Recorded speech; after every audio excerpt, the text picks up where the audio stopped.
Alright, now we have Leonard and Dan. We're sitting around the fire up in Red Valley in Arizona, just outside of Farmington, New Mexico, and this is the home of, we refer to him as Chief Leonard Dan, because he's the most knowledgeable person we've met here. Knows about the history of the area. He grew up on this mountain right where we are now. His family farm is about 3/4 of a mile from here.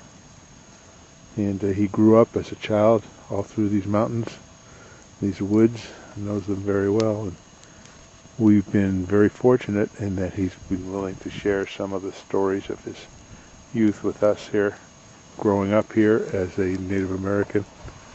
And these are the kinds of stories that I think people need to hear. They need to know what life was like here, what these people lived. And so he's agreed to let me film him tonight as he shares some of the stories with us around the campsite, here around the campfire. So I'm just going to let him share stories with us. Okay, like I was saying, I grew up in this area. I was born in a hospital in Shiprock. It's about 40 miles from here. That's the nearest hospital. That was the nearest hospital at the time. So,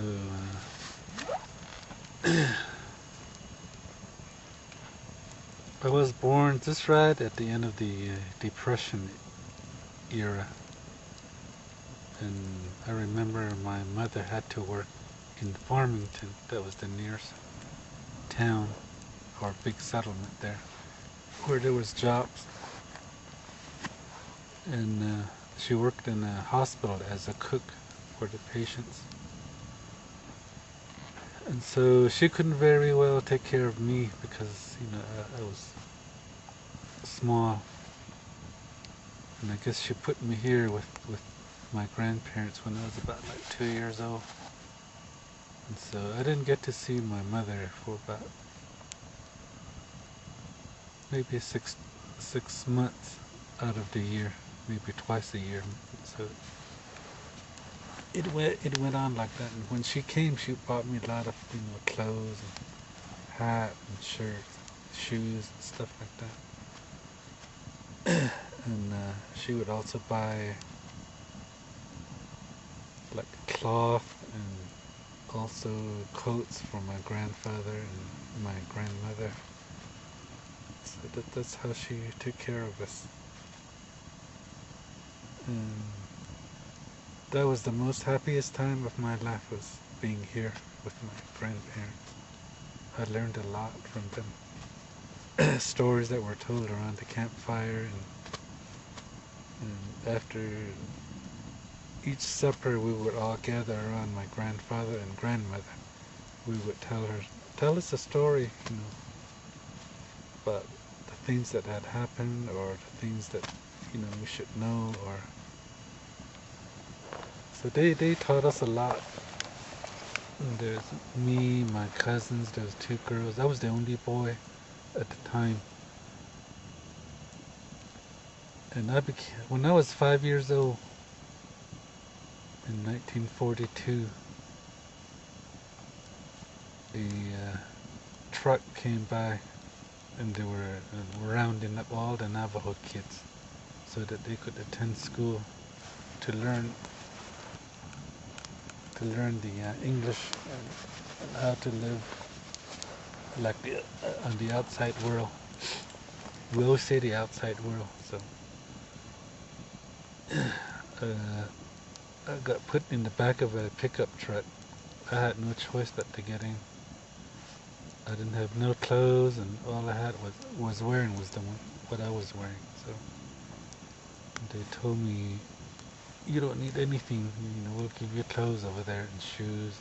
We'll fix you up nice." I guess I was even kind of, my hair was long, and So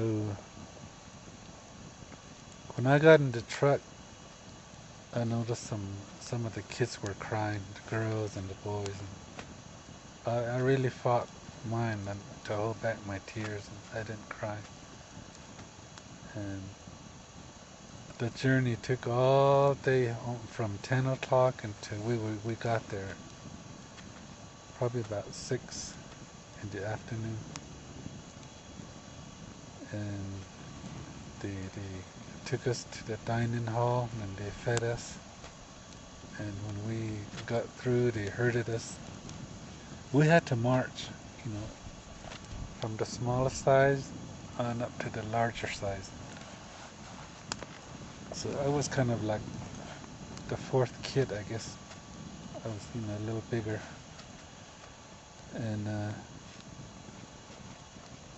they gave all of us haircuts. They took all the hair off our heads, and they made us strip from our reservation clothes that we had, and they gathered those up and dumped it in the trash.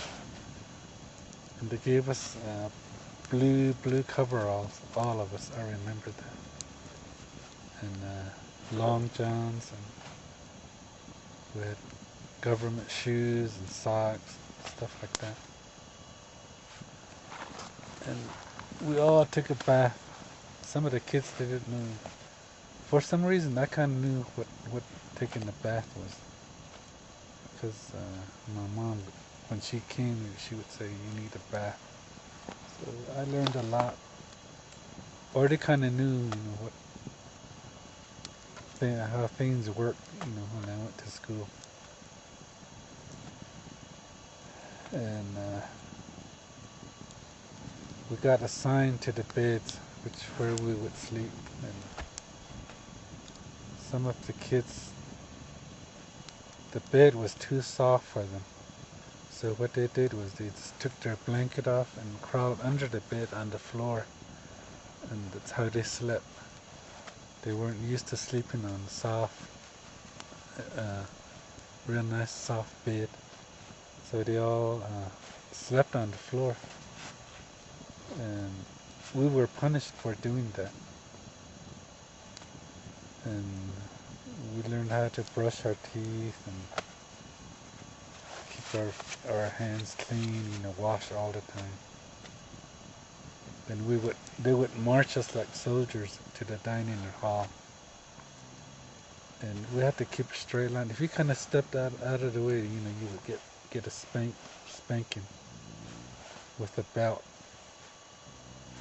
Nowadays you can't do that. But at that time, we really got punished. They would make us stand in the hall or in a corner, maybe 4 or 5 hours, at a time.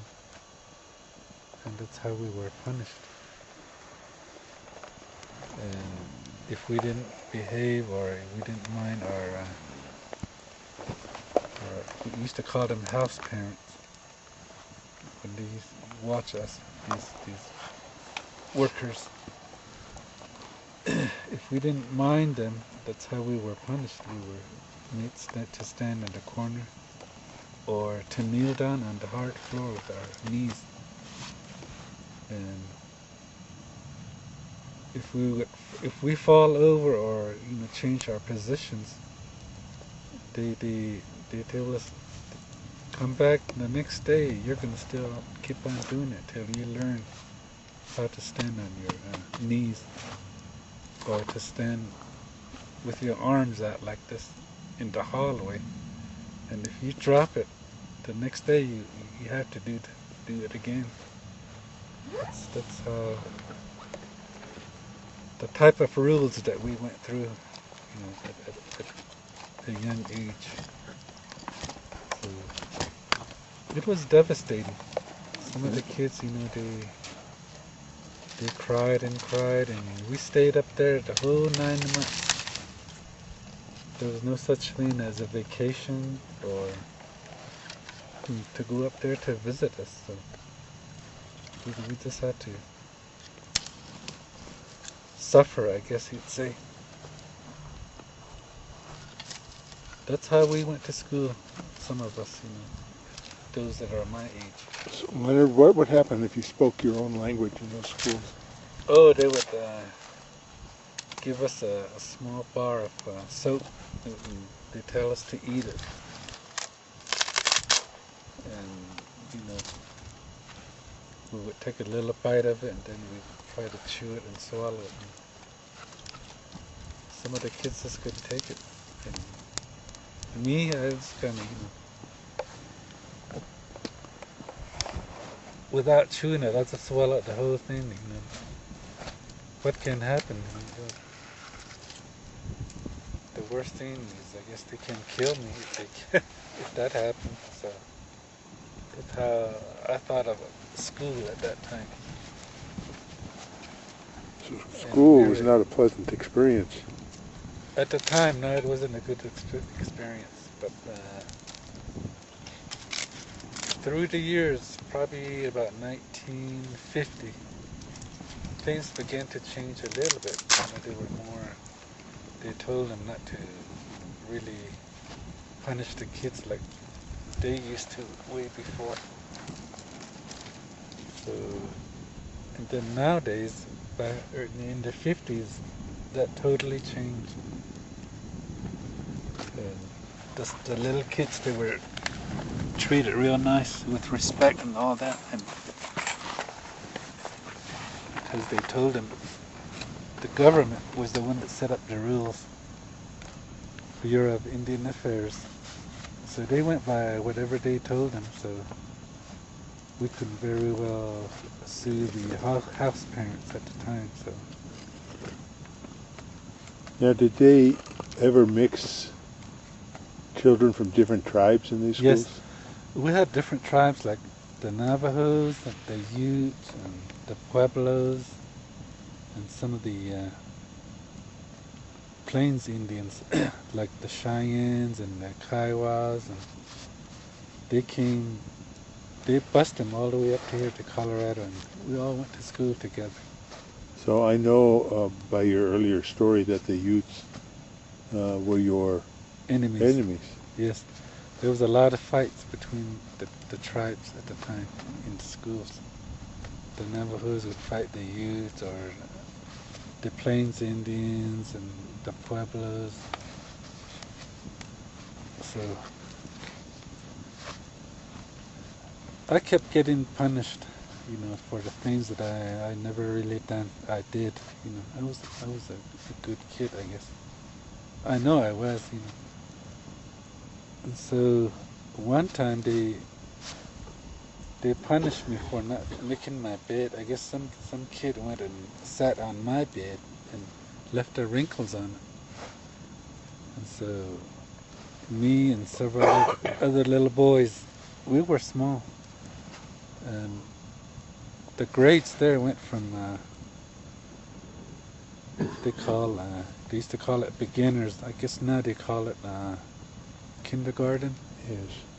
All the way up to the senior 12th grade age. They were bigger boys, kids. Us, we were small.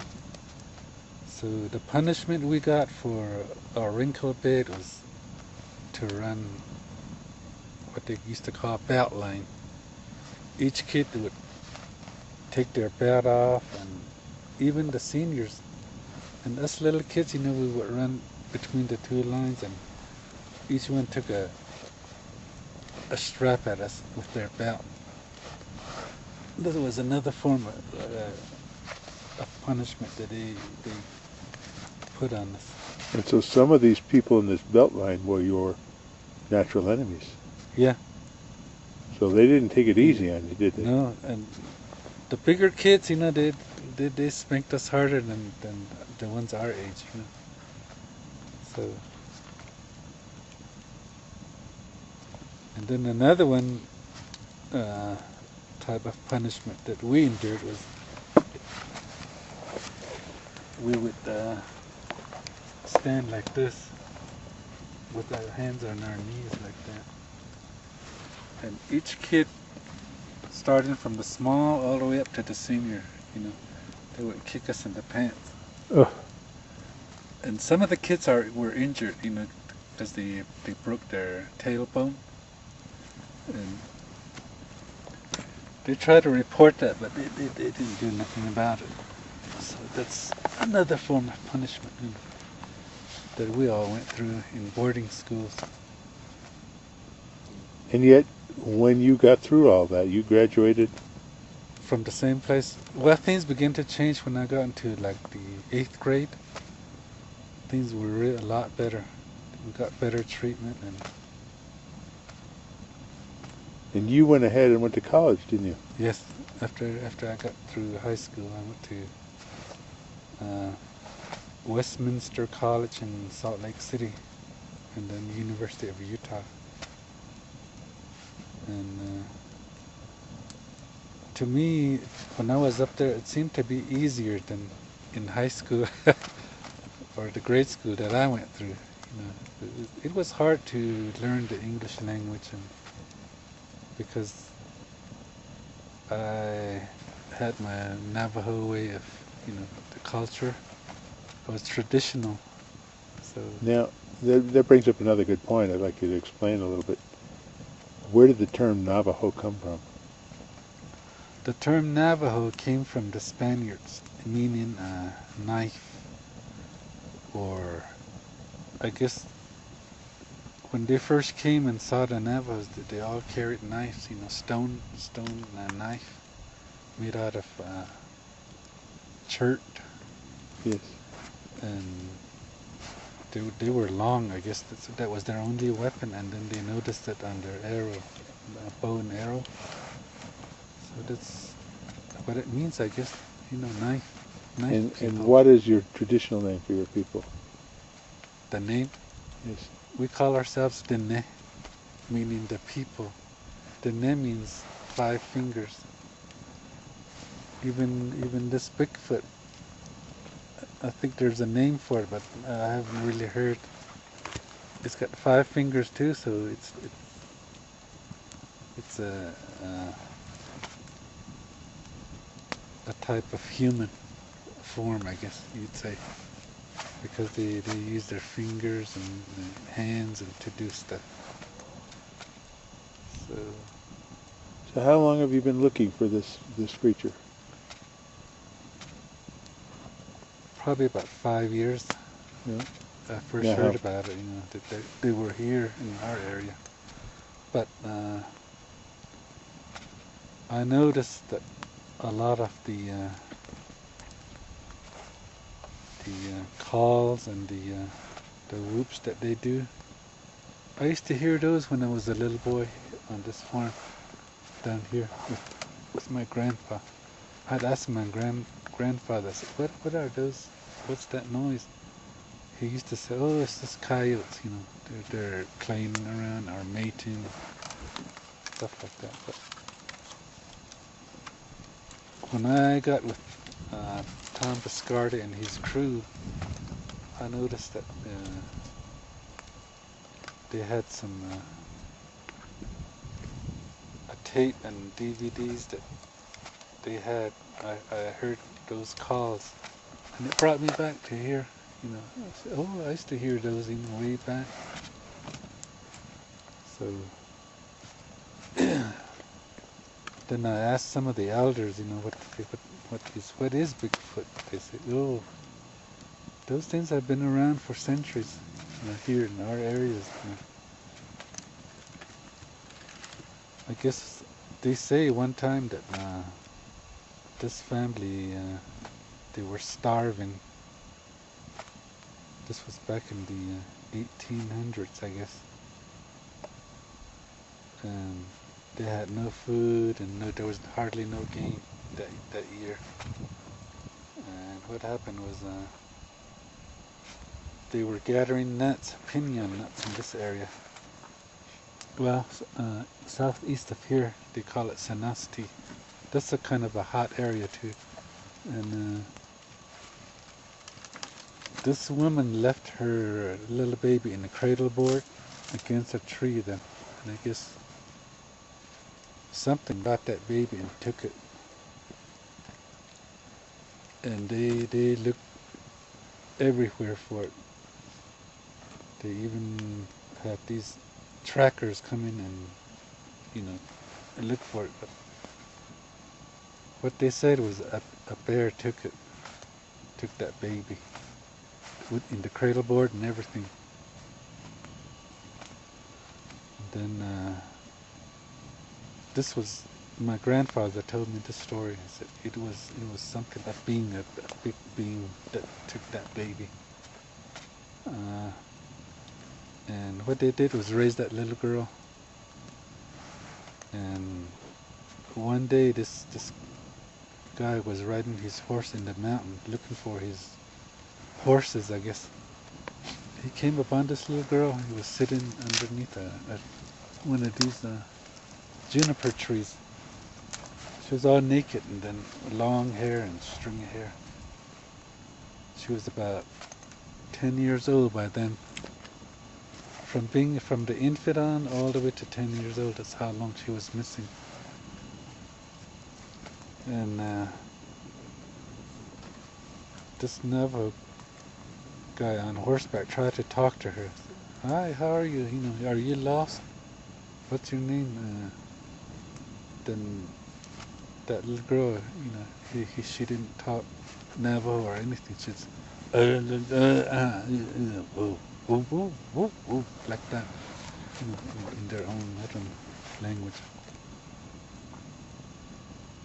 And then he took her and brought her back out, and they had a meeting there in that area, and they said, "Whose little girl is this?" And then the mother recognized her right away because she had a sort of a birthmark on her shoulder.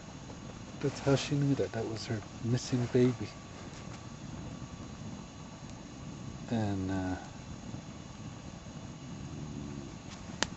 everybody was happy that she returned, but they couldn't communicate with her, and or they asked her, you know, where you been, you know, who caught you, where were you all these years, and she would only grunt and, you know, and kind of, I don't know, he told me, my grandfather told me that he was, whoop, whoop, whoop, whoop, whoop, whoop, whoop, whoop, sounded like that, you know.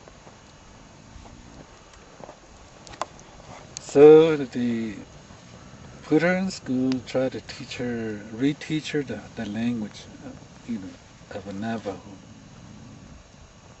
And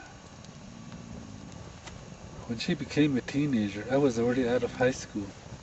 I had graduated, and I was in Shiprock in one of the. They used to have a Navajo tribal fair in the fall, and then one of my friends said, "Oh, you know what? That little girl was taken by a creature, and those creatures raised her, and she couldn't talk." Then I said, "Oh, really?" Okay.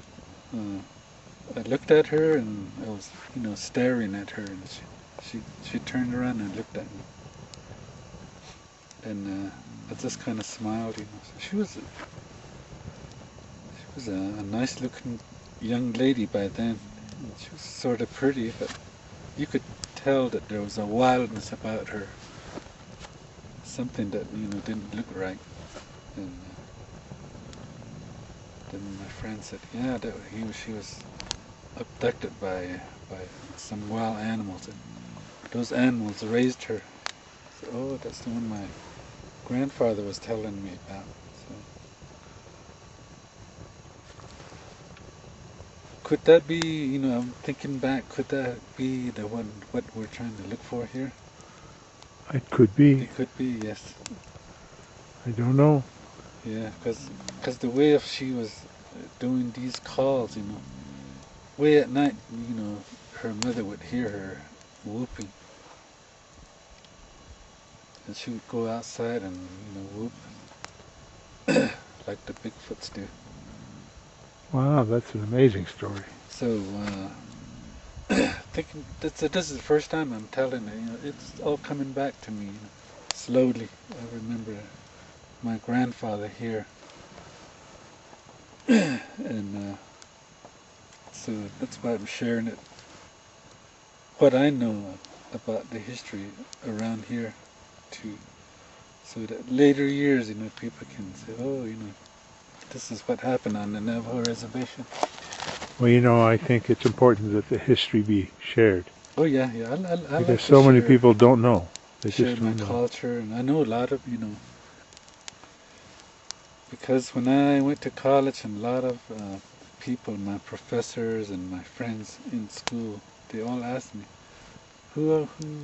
what are the Navajos and who are they? And I try to explain to them where I came from and how I grew up and the hardships I went through, stuff like that. So to this day, I try to be comfortable with my life. I'm still traditional. I go back to the old healing ways. Then I go to church also. I believe in both sides. But it seems to me like my mind and my body tends to lean toward the traditional ways, back to the old days, because that seems to be more comfortable to me than reading the Bible. It's about the same. The traditional ways and the Christian way, it's the same. The stories. We have a being, and then from the Christian side, there's also Christ. It's the same. Pray to the same thing. So that's how I grew up. And let me go back to my little boy school years. I was punished so many times that I ran away about 3 times. One time the snow was about 3 feet deep. And I asked these other little kids, I said, which way is home? I want to go back. Because they made me stand in the corner with my arms out like this. After about, for a little kid, doing this for about 5 minutes, you just drop. So they look at you and they say, you're going to be doing that all the week, like this, They punish me. So, and then, well, I'm going to run away tonight. There's the moonlight, but there was snow. But I went anyway. I followed this road. And I guess they missed me when they were doing the head count, that I wasn't in my bed. They asked everybody where I was, and then one of the kids said, oh, he went out the door. He was going that way. So they got the tribal police and some of the bigger boys, and they were tracking me which way I went. And it must have been about 1 o'clock. I got cold, and I burrowed into the snowbank and went way inside it. And it was warm in the snow, so that's how I kept warm. Then I thought, the Eskimos do this, so I was in there, and my warm breath, I kind of melted the walls, so I kind of patted it, and it made like a real nice hot egg, inside. And the next day, when I got out, somebody saw me. That's how they brought me back, and I was punished more. So I had to run the belt line again, where they took their belt off. Each kid take a swing at you.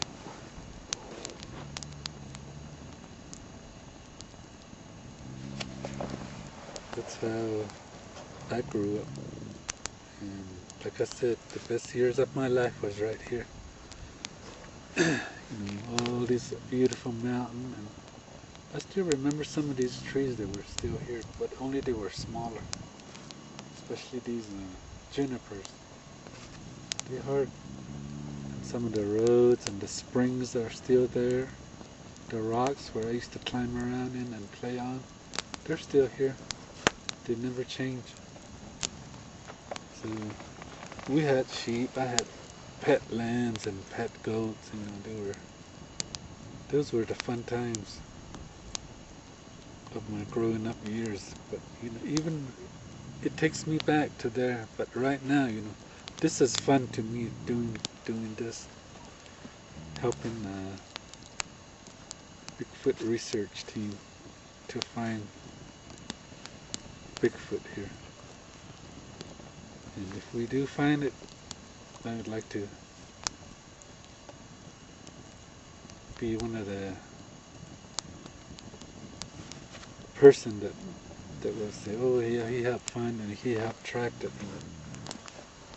So that's why I'm here tonight with you guys. Well, I'm sure glad you're here with us tonight, because this is a real education for me, and I feel honored to be able to meet you and hear your story. But I know about this area. I know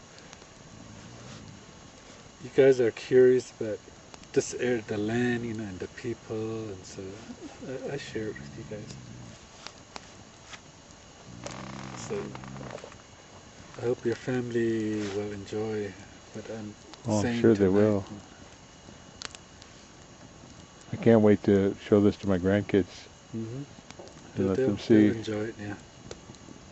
Because they have no idea.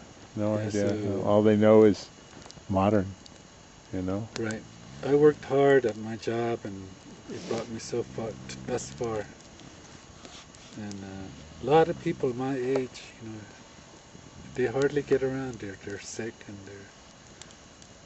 a lot of them have diabetes, and they got their legs amputated and stuff like that. Younger than me. So I'm thankful for, you know, the how I grew up, and a lot of exercise, good food, you know, eating good. I left the bad things alone. I never bothered those. But some kids got into it, like alcohol and stuff like that. I never did. So, well, I know even today that your friends refer to you as Chief Walks a Lot. I leave them way behind. Yes, they can't keep up with you anymore. Yeah. So even the young men out here say, don't try and keep up with Leonard Dan, because he'll just leave you behind. So yeah, I'm thankful for the way I grew up, and even though it was, like I said, hard times for me, but you know, we all go through that, whether it's physical or spiritually, you know. So I've got a lot of friends here. I'm happy. Wow, that's good. Good night. Thank you. Thank you so much. Yeah. I can remember how to turn this off there. Well, the NVG's been left on.